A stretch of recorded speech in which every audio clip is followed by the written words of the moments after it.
Yeah, first of all, just want to congratulate Coach Porter and his team. I thought Oklahoma came in here and played very hard, and they're very difficult to guard, and I thought they executed well and made some big plays down the stretch, and they're a very good basketball team, and they're going to win a lot of games this year. And so I want to first of all just say that we have a lot of respect for them and how they played, and then second of all, just proud of our guys. We were obviously shorthanded, but I thought we played hard for over 40 minutes, and even in the overtime, and some of our guys got a little fatigued because we didn't have the depth we normally do, but certainly really proud of our guys' heart and how hard they wanted to win, and after the game it was a very emotional locker room, and these guys love winning and hate losing, and there's no doubt in my mind we're going to continue to get better, and this is going to be a fun team to watch in another month.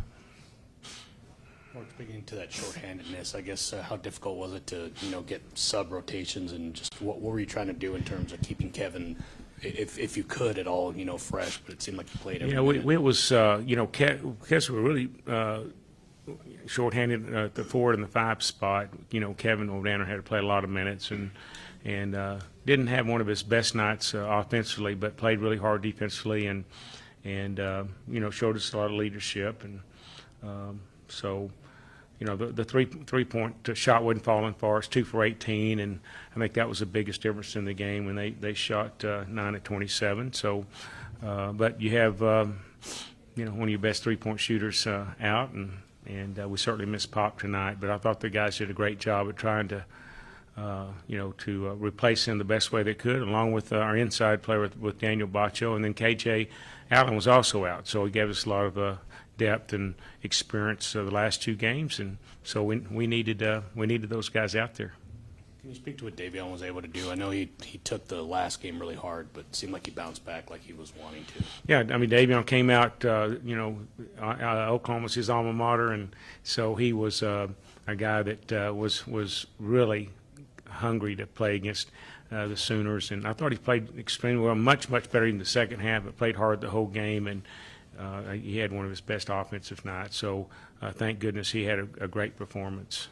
You talked about this team being a team of fighters. I guess, did you kind of see that today, and just in terms of the knockout punch, what did you feel that was tonight? Yeah, I thought we did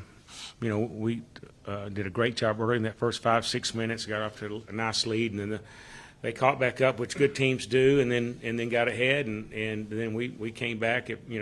Appreciate the crowd's involvement. I think they influenced us a lot and gave us some encouragement. So we thank our great fan support for keeping us in the game and helping us win it. And we just didn't come through at the end, missed some free throws and a couple of tough shots late.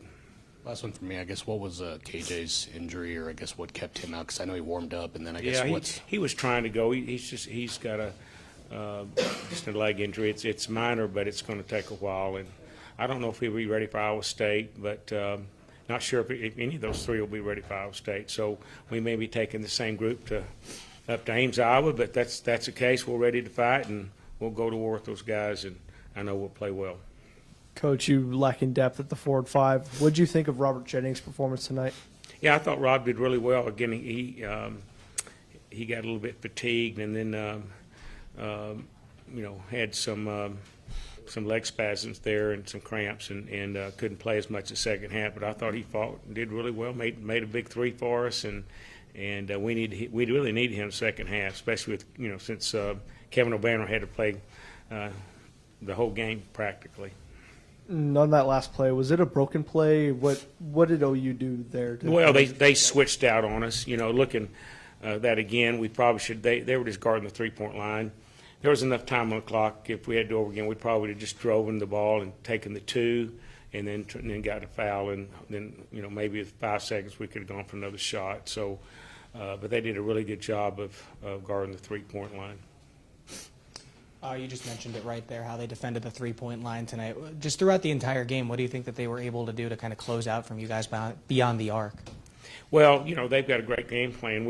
It just kind of went back and forth, but when we were sticking to what we were supposed to do, then we were really good. And then with a young team, it's a little frustrating because we forget our assignments, and And, this is not an easy defense to understand. And so, but at times it was really, really good. And then you look at they shot 41%. So, it really wasn't our defense. It was the offensive end that hurt us the most. So we've got to continue to improve on. And you mentioned it was obviously an emotional locker room after the game, kind of back-to-back games now with that same type of atmosphere.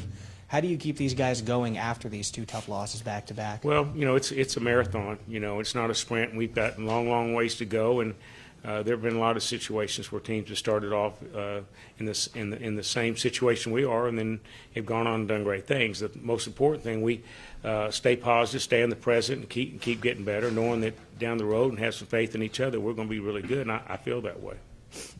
Coach, you mentioned that on Tuesday those 3 key players might still be out. What are some things that you took from tonight's game going forward? Well, in preparation for each team, it's a little bit different. But the good thing is we got some some playing time for some of our freshmen. A lot for Lamar, a lot more, and for Robert Jennings as well. And Elijah played, I think, 8 or 9 minutes. So, those are minutes that those guys need to gain that experience. So that's probably something we can build on and move forward with. Any other questions? Bill Woodall, you don't have anything, Judge? You just okay.